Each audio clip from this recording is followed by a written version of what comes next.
voilà asalaamaaleykum yéen ñi nga xam ne yéen ay seetaan seen émission médecine douce alternative comme ni ñu leen ko waxee saa su ne tey nag ba tey ñi ngi fi nga xam ne moom mooy ci Petite Côte bi ñu jugee démb Mbour demaat tey si suba gi Somone ñëwaat fi nga xam ne moom mooy Mbour ànd ak ñi nga xam ne moom mooy waa Aïcha Fitness ci li nga xam ne moom mooy randonnée de masse bi tey nag bu ñu gisee li ñu xam ne Kër Ndaanaan TV la émission bi nga xam ne mooy médecine douce alternative l' émission jeune sur la télé des jeunes émission ndaanaan bi dalal ndaanaan yi ci Kër Ndaanaan yi tey nag ñu ngi fii nii vraiment ànd ak ñi nga xam ne ñoom ñooy waa les coachs les moniteurs de l'amicale des moniteurs de fitness du Sénégal avant tout damay jox sama kàddu ki nga xam ne moom mooy coach Mo di leen wax ne mun ngeen ñu suivre saa su ne ci li nga xam ne moom mooy médecine douce alternative ci Kër Ndaanaan TV li ngeen di def mooy abonné ci chaîne bi te bu leen fàtte activer cloche de notification bi coach Mo nuyu naa la. maa ngi lay fay coach Mass. coach Mo tey ñu ñëw ci li nga xam ne moom mooy randonnée bi démb ñu nekkoon Mbour tey ñu xëy dem Somone ak Kër Ndaanaan TV ñëwaat Mbour tey waa Mbour ñu gis ni ñu ngi dund li nga xam ne moom mooy activité physique et sportive yow lan ngay wax population Mbour boobu noonu yow démb ba léegi yaa ngi fi di dund ak ñoom dund activité physique et sportive boobu noonu. avant tout dama koy rafetlu coach Mass parce que je suis le coordonnateur de la DNA Academy au niveau de la région de Thiès donc mu nekk benn académie boo xam ne ni c'est au niveau international muy yëngu ci lépp loo xam ne moom mooy wàllu coaching donc kon bu ñu gisee coach yi nga xam ne ñoom ñooy coach Mbour yi nekk di def benn activité boo xam ne nii vraiment dama koy rafetlu ndax lii dafa nekk loo xam ne ñun ci loolu la ñuy yëngu. tey nga nekk coordonnateur DNA Academy nekk benn structure boo xam ne day former ay coach tey ñu gis ni Mbour ñi ngi dund lan ngay wax sport Petite Côte ak lan ngay wax les autorités yi nga xam ne ñooy nekk Petite Côte bi. waaw xanaa leen rek laa am lu ma leen di wax muy avant tout damay wax par ci autorités yi ñu jàppale jeunes yi nga xam ne ñoom ñoo fi nekk di dund sport particulièrement les coachs parce que lii dafa nekk loo xam ne nii mën naa ne moom mooy suqali gox day suqali réew day suqali gox parce que jamono ñii dañu nekk jamono joo xam ne on mange mal on vit mal donc buñ dul def sport rek defe naa ne duñ ci génn. en tout cas ñëpp kontaan nañ vraiment gis nañ ne activité bi am na dayoo ma nekkaat ak beneen champion boo xam ne nii mënuñ ñàkk xam nga ma nekkaat ak da ngay daw. baax na ba tey ñu ngi fi nga xam ne moom mooy ci Petite Côte bi ñu nekk fay fi nga xam ne moom mooy Mbour tey vraiment ñu gis ni activités yi mi ngi dox en tout cas lan mooy doon sa kàddu gu mujj coach moom. waaw sama kàddu gu mujj moom mooy di remercier particulièrement Aïssa Fitness mi nga xam ne moom mooy initier affaire bi ni en même temps di remercier coach Ouz mi nga xam ne démb moom moo xewle woon waa tax ñu bàyyi suñu activités yëpp parce que defe naa ne dañoo nekk ci benn milieu boo xam ne ku ñuy woo ñu ci nii parce que tey defe naa ne ñëpp ku ñu woo ci sport mën nañoo bàyyi suñu lépp wuy si la mais keneen ku ñu woo ci leneen loo xam ne nii nag dudul sport nii bu ñu la gàntalee jàppal ni gàntal nañ la mais sport la ñuy dund moom moo nekk ci suñu sang parce que bu ñu nee DNA c'est l'ADN sport dans l'ADN kon nag bu ñu nee DNA c'est le sport dans l'ADN moom moo tax tey ñu ñëw wuy si leen. voilà en tout cas am nañ mbégte ak contentement bu rëy seen émission médecine douce alternative noonu lay demee émission ndaanaan bi dalal ndaanaan ci terrain ndaanaan yi saa su ne noonu lay demee dañuy daal di jàll ci li nga xam ne moom mooy peloton bi xoolaat keneen koo xam ne moom la ñuy tànd suñu micro mu wax ñu tey lan la dundee sport bi salaamaaleykum. voilà ñi ngi ak beneen champion boo xam ne wala suñu beneen yaay boo xam ne tey mi ngi ci biir randonnée bi yaay booy nuyu naa la. fay naa leen. tey ñu gis la nga ñëw ànd ak li nga xam ne mooy Aïcha Fitness ci li nga xam ne moom mooy activité physique ak sportive randonnée bi tey lan nga dundee loolu. tey de macha allah dund naa lu exceptionnel parce que c'est ma première randonnée c'est la première fois may def randonnée mais vraiment li ma yëg daal benn la daal macha allah.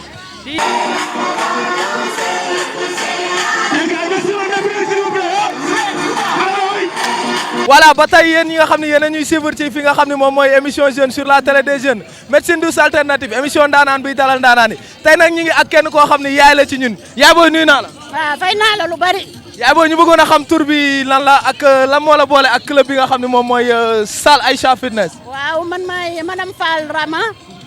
maay capitaine Aïcha Fitness club li ma booleeg ñoom mooy yàgg ñu la joor ak tubaab ba waaw depuis 6 ans maa ngi sport ci salle bi. waaw loolu moo ma booleeg ñoom et à cause c'est devenu une famille maintenant. en tout cas sa tey ngeen organiser lii nii vraiment mu nekk activité boo xam ni jaar na yoon mun nañ ni tey yow lan nga dund ci bis bi. waaw tey bis bi moom mbégte gu bëri laa ci dund. waaw di sant yàlla di remercier ñi ñëw ñëpp autant qu'ils sont.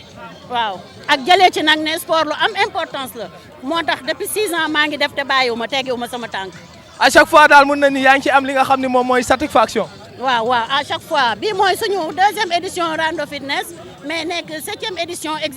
existence su Aïcha Fitness waaw léegi Covid bi moo taxoon bii nekk 2e édition waaw mais boobu ba léegi daal vidéo yu 2018 yi ba léegi dama koy seetaan di jooy ndax kontaan. en tout cas mun nañ ni am nga mbégte ak contentement bu tey yaa ngi en direct ci li nga xam ne mooy télévision Ndaanaan TV émission bi nga xam ne moom mooy médecine douce alternative télé bi xam dayo sport ak importance sport tax ñu jël une émission entière tuddee ko médecine douce alternative di ci wax lépp loo xam ni tàggat yaram la ak kii lan ngay wax télévision boobu noonu. waaw télévision boobu maa ngi koy wax jaajëf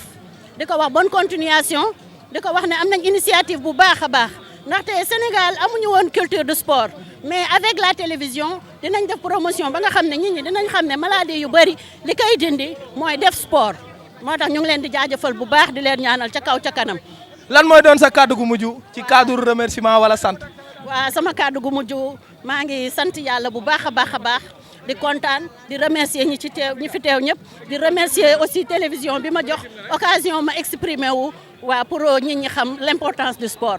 en tout cas sport lu am solo la en tout cas sport lu am importance la moo tax télévision Ndaanaan TV def émission bu mel nii tudde ko médecine douce alternative ñu ngi lay jaajëfal di am mbégte ak contentement bu rëy di la ñaanal yàlla bàyyi la ci kanam médecine douce alternative loolu la émission Ndaanaan bi dalal Ndaanaan ci télévision Ndaanaan yi ngeen ci ànd ak seen coach seen xarit coach Mass Sénégal Ndaanaan ci kaw Ndaanaan fu mu la fekk def la Ndaanaan ñun ak yéen la yéen ak ñun la ñu dem.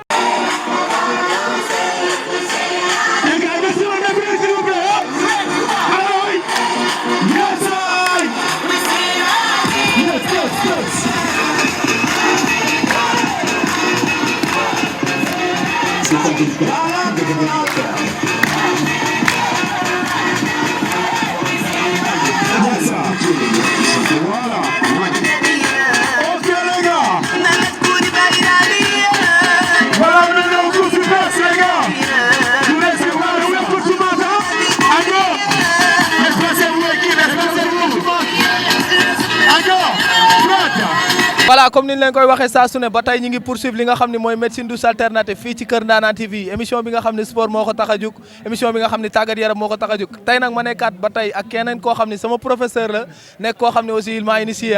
mu nekk le doyen Sané doyen nuyu naa la. maa ngi lay fay coach Mass maa ngi lay fay maa ngi gërëm téléspectateur Ndanane TV yëpp di rafetlu liggéey bi ngeen def di ko jëmale si ñëpp di ko may ñëpp. doyen ñu gis démb ba léegi ñu ngi fi nga xam ne moom mooy Mbour nekk ci Petite Côte bi démb ñu nekkoon ak li nga xam ne moom mooy waa Sénégym coach Ouzy tey ñu xëy dem Ngaparou Somone du moins ba pare ñëwaat fii nii nga xam ne moom mooy Mbour ànd ak waa Aïcha Fitness doyen tey lan ngay wax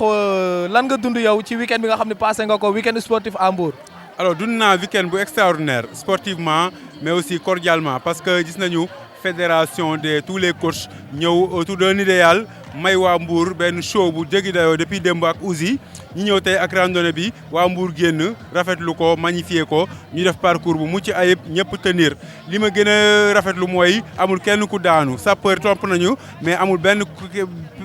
client wala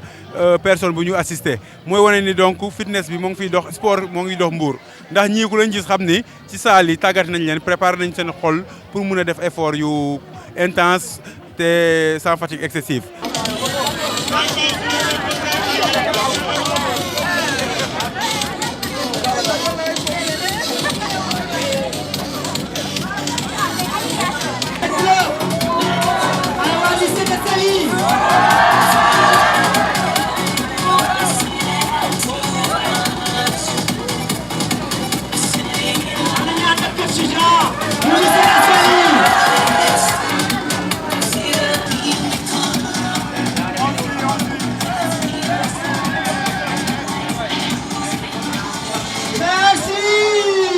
voilà ñu nekk ak inspectrice bi nga xam ne moom mooy inspectrice de la jeunesse madame ñu gis tey jeunesse Mbour ñëw wuy si tey li nga xam ne moom mooy club randonnée bu madame Fall bi ak activité physique yi nga xam ne moom la ñuy dox tey en tant que inspectrice de la jeunesse lay lan nga dundee ci bis boobu noonu ak jeunesse et sport. waaw mu doon mbégte boo xamante ni daf ñuy day ñëwaat à chaque fois dañ koy ressentir parce que famille jeunesse sport benn famille la mës a doon.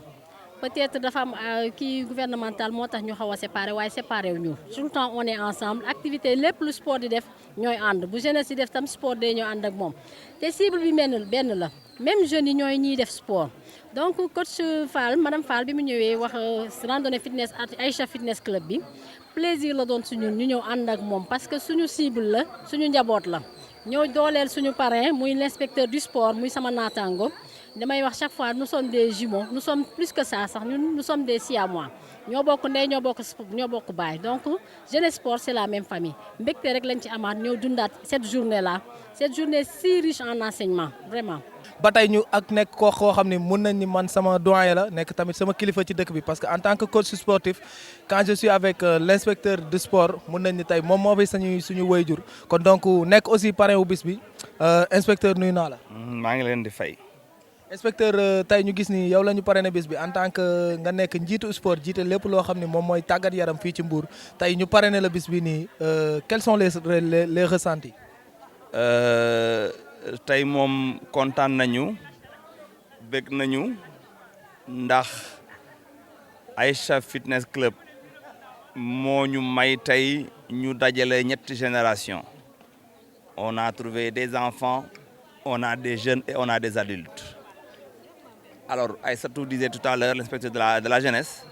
que c'est une journée riche en enseignement. Effectivement. Jeunesse et sport, la jeunesse s'est réunie aujourd'hui autour du sport. Te lolu AFC ñoko waral. Bi ma nak moy sen 7e édition.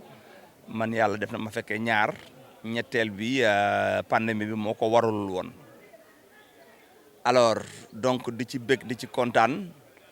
Dembu la festivité yi commencé parce que dembu les gens ont débattu autour de l'alimentation du sportif lu jara bàyyi xel la ndax feebar yi nga xam ne fi mu nekk nii moo gàllankoor askan bi yëpp ci façon lekkin bi la jóge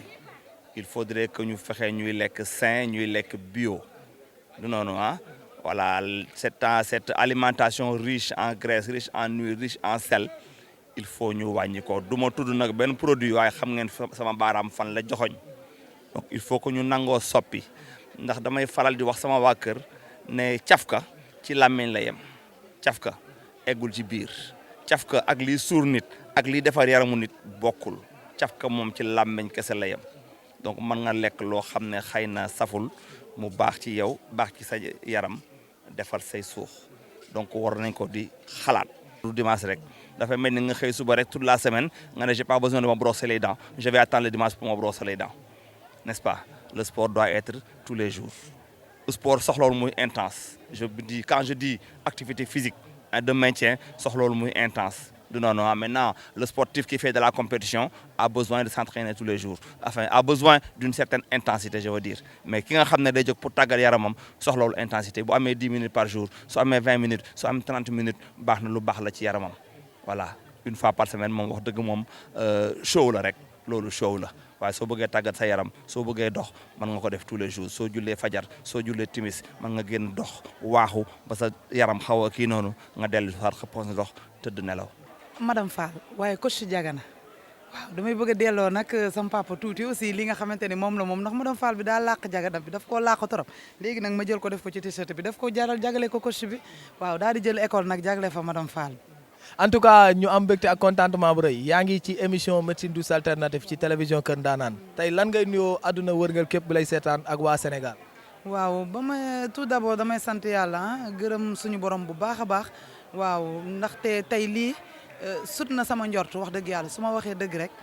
daje nañ fi def nañ fi activité boo xamante ne daanaka njortu ma woon ne dina yegg fii mu yegg ci mbindeef yi fi ñëw tey donc loolu moom mooy lim ressenti bi may njëkk a wax ba pare di remercier aussi ñëpp ñi nga xamante ne ñoo fi nekk parce que tamit nit ku déplacé wu ñëw ba fii ba ñëwal la waaw kooku desalatu la dara ma ne ko desalatu la dara lépp loo ko mënti defal doo ko dab ndax bu déplacé wul woon li nga koy defal doo gis koo ko defal li des mooy ñu waxtaanee ci ñoom ni ñuy lekkee pour mu gën a jaar yoon parce que jigéen bu xamee li mu war def ci lekk ci toppatoo yaramam ak ci toppatoo leneen ak leneen tout ce que tu veux dans la vie day yóbbaale la famille day yóbbaale la société ñu def ko sali ba conscientiser les membres ak les partenaires pour joindre leen après c'est l'occasion aussi de les remercier dignement parce que jàpp nañu ci bés bi ndax Madame Fall kese ab jàngalekat la yàpp nañ jàngalekat yi waaw làquñu lu bari loolu dëgg la mais nag wax dëgg yàlla partenaires yi jàpp nañ si ba dooleel l'événement ñu def seen wàll ñun nañ def suñu wàll nañ jàng nañu gëstu te nañu partage donc loolu am na solo waa la population mbouroise nag nañ sport baax na de nañ sport métti na nag sport moom mënu ko am sans nga souffrir mais nañ def sport parce que am na avantage yu bëree bëri nañu rapproché wu rek man ma salle amul affluence bu ngand de je peux le dire là amul 100 membres am na coach yu fi nekk yoo xam bu ñu la waxoon salle li ñu nekk mais c'est des salles qui tournent avec 300 membres le mois mais Aïcha Fitness Club sa vocation c'est de d'attiser les consciences waaw à travers ma personne et les personnes yi nga xamante ni dañuy souffrir de ay douleurs ay traumatismes ay blessures ay opérations ak yooyu noonu yëpp donc voilà nañu rapproché wu rek des coachs ñu sport ñu toppatoo seen yaram pour une bonne hygiène de vie. macha allah am nañ mbégte ak contentement bu rëy ñu ngi ci nag suñu daanaka mun nañ ni ndorteel wala ci suñu fin li nga xam ne moom mooy émission médecine douce alternative ñu def nag un week-end boo xam ne vraiment c'est un week-end spécial démb ñu ngi woon ci stade Kër Madior àndoon ak waa Sénégym tey ñu xëy jaar Somone àndoon ak waa club randonnée bu Somone pare enchaîné waat ñëwaat fii nga xam ne moom mooy Aïcha Fitness àndoon ak madame Fall ci li nga xam ne moom moo nekkoon randonnée bi nga xam ne moom mooy seen 7e édition vraiment ñi ngi ci li nga xam ne nag mooy suñu fin wu émission daanaka muy médecine douce alternative di leen wax ni nag yéen ñi nga xam ne yéen ay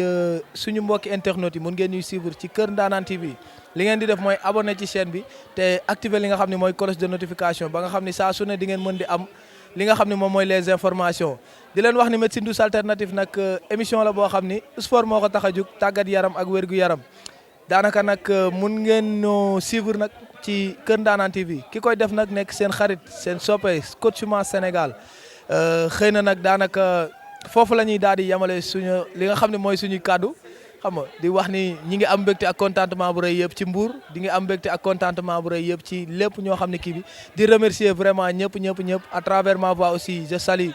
le coordonnateur de l'amicale des monteurs de fitness du Sénégal coach Ngom vraiment démb mu nekkoon fi partagé ak ñun aussi mun nañ ni daal daanaka tey moom ci la ñuy tëj nag li nga xam ne mooy week-end sportif bi ñu doon def sur la Petite Côte tëj wi nga xam ne mooy week-end sportif bi ñu doon def ci Mbour vraiment club randonnée yi tamit ñi ngi remercier ñëpp di sant ñëpp émission jeune bi nga xam ne moom la ñuy def ci télévision des jeunes Kër Ndaanaan TV émission ndaanaan bi dalal ndaanaan yi ci télévision ndaanaan yi tey nag ñu nekkoon ak madame Fall mu nekk indi ndaanaan tamit moom tamit daanaka ñi ngi koy bëggee di ko kontaane di nuyu Sénégal yëpp di nuyu internautes yëpp di nuyu téléspectateurs yu Kër Ndaanaan yëpp jërë ngeen jëf